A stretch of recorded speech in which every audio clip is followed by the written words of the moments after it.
गालिब नौजवानी का शायर नहीं है, गालिब जवानी से प्रौढ़ावस्था की ओर बढ़ने का, मैच्योरिटी का नाम है। नौजवानी में इकबाल है, मगर जैसे ही तुम प्रौढ़ होते हो अब तुम्हें गालिब समझ में आने लगता है, तब तुम समझते हो कि गालिब कहना क्या चाह रहा है। नौजवानी में गालिब मजाक होगा, चचा गालिब हो जाएगा खाली उल जुलूल बातें करने के लिए। लेकिन जब तुम थोड़े से प्रौढ़ होते हो, पीनस में गुजरते हैं जो कूचे से वो मेरे, कांधा भी कहारों को बदलने नहीं देते। ये प्रौढ़ावस्था में समझ में आएगा, नौजवानी में नहीं समझ में आएगा। कि पालकी में जब वो गुजरते हैं तो इस कदर मुझसे खफा हैं या इस कदर गरूर में हैं कि कांधा भी कहारों को बदलने नहीं देते। यानी मुझे इतना भी अवसर नहीं देते कि कांधा अगर बदलेंगे कहार तो 2 मिनट 1 मिनट मुझे देखने का मौका मिल जाएगा, तो कहते यहां इस गली में कांधा नहीं बदलने का, तुम्हें आगे बढ़ करके बदलो। इस बेरुखी के बारे में, इसलिए इकबाल जहां सपनों की दुनिया में जीते हैं, इकबाल जहां गैरत और खुददारी की बात करते हैं, इकबाल जहां संस्कार और संस्कृति से तुम्हें जोड़ने की कोशिश करते हैं, गालिब वहीं पे तर्क करना शुरू करते हैं। गालिब की पूरी शायरी लॉजिक की शायरी है, तर्क की शायरी है। और तर्क ठीक ठीक तब समझ में आता है जब तुम नौजवानी से आगे बढ़ जाते हो। उसके पहले तर्क समझ में नहीं आते, उसके पहले तो तुम्हारे अपने ही ख्याल होते हैं, अपने सपने होते हैं, तुम्हारे अपने कॉन्सेप्ट्स होते हैं। इसलिए एक टीनेजर कहता है I am what I am, उसकी भाषा बड़ी साफ होती है। लेकिन एक जवान प्रौढ़ होते व्यक्ति को पता लगता है नहीं, I am what I am नहीं है, इसके अलावा भी कुछ है, हम आई एम से बढ़ करके कहीं वी की तरफ आ गए हैं। तो गालिब की दुनिया में ये वी खड़ा हो जाता है, वहां हम की बात है। हर बार गालिब टूटा हुआ नहीं है, लेकिन उसका पड़ोसी टूटा हुआ है। गालिब उस पड़ोसी के बारे में भी सोच रहा है। गिरिया चाहे है खराबी मेरे काशाने की, दरो दीवार से टपके है बयाबां होना। ये है गालिब। क्या वो नमरूद की खुदाई थी, बंदगी में मेरा भला ना हुआ? ये प्रौढ़ावस्था के सवाल हैं। क्या वो नमरूद की खुदाई थी? नमरूद एक बादशाह जिसने अपने खुदा घोषित कर रखा था। गालिब उसके सवाल करता है क्या वो नमरूद की खुदाई थी, बंदगी में मेरा भला ना हुआ? इब्ने मरियम हुआ करे कोई, मेरे दुख की दवा करे कोई। पढ़ रखा है मैंने इतिहास में कि कोई इब्ने मरियम, कोई ईसा मसीह हुआ था जिसने मुर्दों को जिंदा कर दिया था, जो मुर्दों की छाती पे हाथ रखता था और वो जी उठते थे।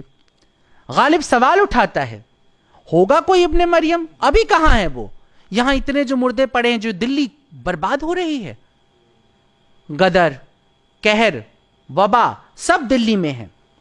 हैजा में मरे जा रहे हैं, मरे जा रहे, गांव की गांव साफ हो रहे हैं, अंग्रेज खत्म कर रहे हैं, आपसी लड़ाई दंगे फसाद एक दूसरे को मार रहे हैं। ऐसे में गालिब कहता कहां गया इब्ने मरियम? और यहां देखो हिम्मत उसकी। अंग्रेजों ने यह दावा किया दिल्ली वालों से, हिंदुस्तान वालों से कि हम तुम्हारी सुरक्षा, हम तुम्हारी सहूलियत, हम तुम्हारी सुविधाओं, हम तुम्हारे साथ दोस्ती करने के लिए आए हैं। इसलिए गालिब इस वक्त सिर्फ ईसा मसीह से बात नहीं कर रहा है, वो किंग से, क्वीन से भी बात कर रहा है, वो अंग्रेजों से भी बात कर रहा है। इसलिए गालिब ने जो छोटी छोटी सिमिली और मेटाफर लगाए हैं उस पर नजर रखना बहुत जरूरी होता है। इसलिए गालिब ने अल्लाह खुदा को नहीं याद किया, उसने कहा इब्ने मरियम हुआ करे कोई, मेरे दुख की दवा करे कोई। ये जो अंग्रेज दावा कर रहे हैं कि हम हिंदुस्तान को सुधारने हैं, मैं तो फटे जा रहा हूं, ये पूरी दिल्ली बर्बाद हुए जा रहे, रहेंगे दिल्ली में मगर खाएंगे क्या? तो कहां गया वो इब्ने मरियम? कौन है ये जो जीसस की सलीब लेके घूम रहे हैं कि हम इस दुनिया को प्रेम और दया फैलाने आए? कितना बड़ा थप्पड़ है, एक दो लफ्ज और इतना बड़ा थप्पड़ समय के गाल पे रखा हुआ है। इब्ने मरियम हुआ करे कोई, मेरे दुख की दवा करे कोई। गालिब प्रौढ़ावस्था में समझ में आएगा। हर बात जो गालिब की है वो प्रौढ़ होने के बाद समझ, उसके पहले गालिब मजा मसाला है, या तो समझ में आ नहीं रहा है और या तो बस तुम्हारी मजा मस्ती, दिले नादा तुझे हुआ क्या है, आखिर इस दर्द की दवा क्या है। नौजवान व्यक्ति के लिए ये बातें बड़ी सेंसुअस सी कोई एक बात हो सकती। प्रौढ़ व्यक्ति समझता है कि जब मैं अपनी जिंदगी में प्रगति कर रहा हूं तब भी मिसिंग क्या होता चला जा रहा है, कौन सी चीजें जो छूटती जा रही है। गांव में था तो शहर में आया, शहर में बंबई में मुझे बहुत लोग मिले जो अपने गांव को अपने शहर को मिस कर रहे हैं। मैंने पूछा जाते क्यों नहीं लौट के? नहीं जाते हैं, कमाएंगे, कमा भी रहे हैं और गंवा भी रहे हैं, पैसे कमा रहे हैं, जिंदगी गंवा रहे हैं। अब उनको समझ में आएगा, दिले नादां तुझे हुआ क्या है, आखिर इस दर्द की दवा क्या है। हम हैं मुश्ताक और वो बेजार, या इलाही ये माजरा क्या है। हमको उनसे वफा की है उम्मीद जो नहीं जानते वफा क्या है। मैच्योर होने पर आपको गालिब समझ में आता है, इसलिए गालिब मैच्योर लोगों का शायर है। और चूंकि मैच्योर लोग ही दुनिया को सेट करते हैं, जवान से प्रौढ़ावस्था के बीच में, ऐਵੇਂ कह लो कि 30 साल से लेकर 60 साल के दरमियान के जो लोग होंगे वही दुनिया में कल्ट बनाते हैं। इसलिए गालिब एक कल्ट बन जाता है क्योंकि उनका प्रिय शायर है। मेहरबा हो कि बुला लो मुझे चाहो जिस वक्त, मैं गया वक्त नहीं हूं कि फिर आ भी ना सकूं। या अभी आप जिस जमीन में शेर कह रहे थे, उस गजल से हैफ, उस 4 गिरह कपड़े की किस्मत गालिब, हैफ यानी धिक्कार है, हैफ उस 4 गिरह कपड़े की किस्मत गालिब, जिसकी किस्मत में हो आशिक का गरेबा होना। यह बात तुम्हें तब तक समझ में नहीं आएगी जब तक टीनेजर में तुम्हारा गरेबा 4 बार फट ना चुका हो। ऐसे कैसे समझोगे? गालिब कहता है उस कपड़े की किस्मत पे रोता हूं जो आशिक का गरेबा बन जाता है, कि सड़क पे पकड़ के मारा जाएगा, उसका गरेबा चाक किया जाएगा। लेकिन इसमें दर्द कितना है कि एक दिल वाले इंसान के पास जब ये जिस्म पहुंच जाता है तो उसका क्या होता है। यहां कपड़ा जिस्म है, गीता में भगवान कहते हैं शरीर वस्त्र है, गालिब वहां से वस्त्र लेकर के आता है। हैफ उस 4 गिरह कपड़े की किस्मत गालिब, जिसके अंदर इश्क पैदा हो गया है, जो आशिक हो गया है, जो कोमल दिल का है, जो संवेदनशील है, उसके लिए जिस्म धिक्कार है, क्योंकि वो तो हर बार नोचा जाएगा, बर्बाद किया जाएगा, पीसा जाएगा, कूटा जाएगा, खत्म किया जाएगा। प्रौढ़ावस्था में गालिब समझ में आता है। हाँ, कागजी है पैरहन, नक्श फरियादी है किसकी शौकिए तहरीर का, कागजी है पैरहन हर पै करे तस्वीर का। जरा देखिए, एक पुरानी कहानी, कहां से कितना पढ़ा लिखा है, ईरान की कहानी को लेकर के आता है कि ईरान में बादशाह के सामने जब पेश किया जाता था एक मुजरिम, तो फिर उसके शरीर पे कागज का कपड़ा पहना दिया जाता था ताकि फैसला उस पे लिख दिया जाए।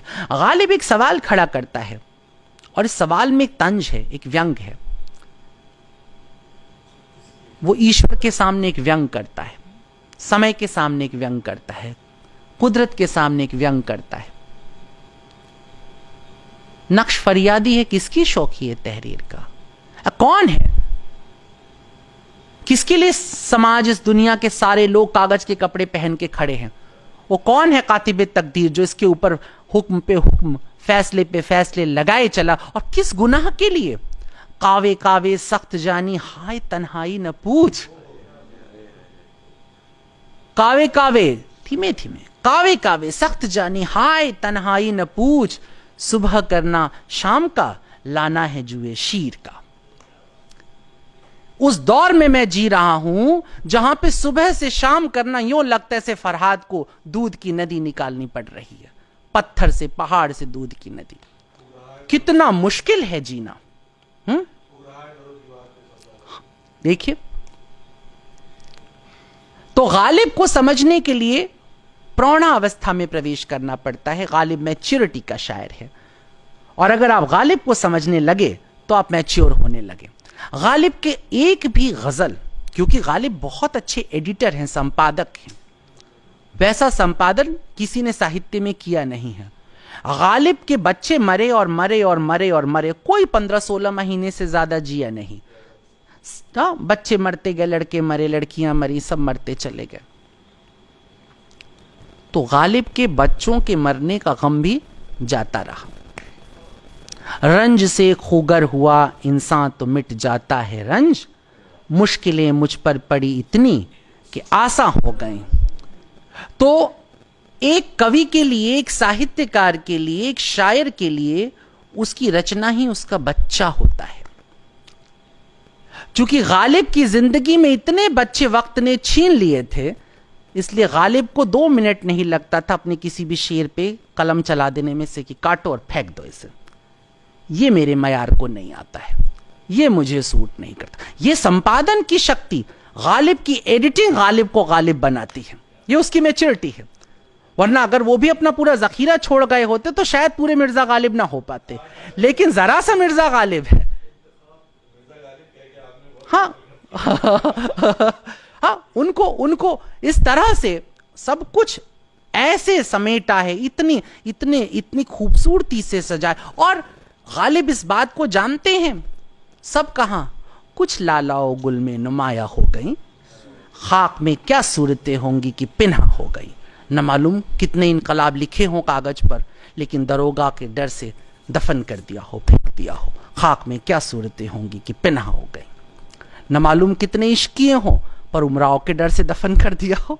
खाक में क्या सूरतें होंगी कि पिन्हा हो गई। न मालूम कितनी काफिराना बात की हो, पर मौलाना के डर से दफन कर दिया हो। खाक में क्या सूरतें होंगी कि पिन्हा हो गई। सब कहां, कुछ लालाओ गुल में नुमाया हो गई। गालिब को समझने के लिए आपका मैच्योर होना बहुत जरूरी है। और मैच्योरिटी में, तर्क की दुनिया में, बौद्धिक दुनिया में, इंटेलेक्चुअल दुनिया में गालिब से बड़ा शायर नहीं मिलता। क्योंकि वो शायर भी है, एडिटर भी है, वो दोनों एक साथ है। उसको मालूम है कि इस दुनिया को कितना सुनाना है, इससे ज्यादा नहीं। गिरनी थी हम पे बर्क के तजल्ली न तूर पर, देते हैं बाद अजरफ कदा खार देखकर। वो तूर पे तुमने क्या बिजली गिराई है, क्या तुमने मूसा के सामने पहाड़ जला दिया। तुम्हें इतना शौक है अपना जलवा दिखाने का, अल्लाह तो मेरे सीने पे गिर के दिखाओ। पत्थर कैसे, अल्लाह के नूर को पत्थर कैसे बर्दाश्त कर सकता है। उसे तो एक टूटा हुआ दिल बर्दाश्त करेगा। जिसे इकबाल कहते हैं ना, बचा बचा के तू रख इसे, तेरा आईना है वो आईना कि शिकश्ता हो तो अजीज तरह निगाहे आईना साज में। यहां गालिब कहते हैं, गिरनी थी हम पे बर्क के तजल्ली न तूर पे, देते हैं बाद अजरफ कदह खार देखकर। शराबी की औकात देखकर शराब परोसी जाती है। गालिब यहां पर अपनी शायरी के साथ भी ये कर रहे हैं। देते हैं बाद अजरफ कदह खार देखकर। औकात देख ली थी कि इतनी ही औकात है पीने लायक, इतनी ही पिलाओ। बड़ा गालिब की दुनिया में शराब बहुत खूबसूरत है। पिला दे ओक से साकी जो हमसे नफरत है, पियाला गर नहीं देता न दे, शराब तो दे। ये तर्क, ये अंदाज, ये आपको नहीं मिलता है। गालिब मांगने में बड़े माहिर थे। गालिब एक रईस भिख मांगे हैं। गालिब की खूबसूरती को याद करिएगा, एक रईस भिख मांगे हैं। गालिब कभी उतने गरीब ना हुए जितने गरीबी का उन्होंने रोना रोया है। मतलब उनकी मार्केटिंग स्ट्रेटेजी देखिए, वो एक ही कसीदा कई लोगों के नाम से कई लोगों को पोस्ट कर देते थे। कसीदे लिखने में उनको सर दर्द होता था, और हर किसी को खत में लिखते थे, भाई कुछ ये भिजवा दो, भाई कुछ वो भिजवा। उनके 3-4 नौकर हमेशा बने रहे। आखिरी दिनों तक वो 3-4 किलो मटन रोज खा लिया करते थे। आम के तो इस कदर शौकीन थे कि अगर रमाशंकर जी से रिश्ता होता तो ITM यूनिवर्सिटी में ही प्रोफेसर हो जाते। कहते भले ही तुम मुझे गेट पे रिसीव करने आओ ना आओ, आम की टोकरी भिजवा देना मेरे पास, मैं तुम्हारे यहां जॉब कर लूंगा। सारे बदन में फोड़े हो गए लेकिन आम खाना न छूटा उनका। मरे भी फोड़ों से ही, मगर आम का शौक न छूटा। गालिब को स्वाद, उनको लज्जत पसंद है, और वो लज्जत इस कदर पसंद है, वो शीरीनी। वो शराब भी कहते हैं अपने खत में कि स्कॉटलैंड की शराब पीता हूं, ऐसी मीठी है जैसे किवाम मुंह में जा रहा हो। और तब गालिब की जबान इतनी मीठी होती, कितने शीरीं हैं तेरे लब के रकीब, गालियां खा के बेमजा न हुआ। यह गालिब की खूबसूरती है। तो जब गालिब की गली से आप गुजरते हैं तो जबान सीखती हैं। गालिब की गली से आप गुजरती हैं तो तर्क सीखती हैं और सीखती हैं कि कितना कहा जाए कितना ना कहा जाए। गालिब कुछ भी नहीं कह सकते। गालिब को हमेशा पता है कि कितना कहना चाहिए। देखना तकरीर की लज्जत कि उसने जो कहा मैंने ये जाना कि गोया ये भी मेरे दिल में है। ये मिर्जा गालिब की खूबसूरती है। इसलिए मिर्जा गालिब हम सबको इस कदर आशिक बना लेते हैं। और गालिब अपने खतों में कहते हैं कि मैं ताजिंदगी माशूक रहा। जरा सोचो, मरने के बाद भी वो आज तक माशूक ही है, उससे इश्क किया जाता है, वो किसी का आशिक ना हुआ।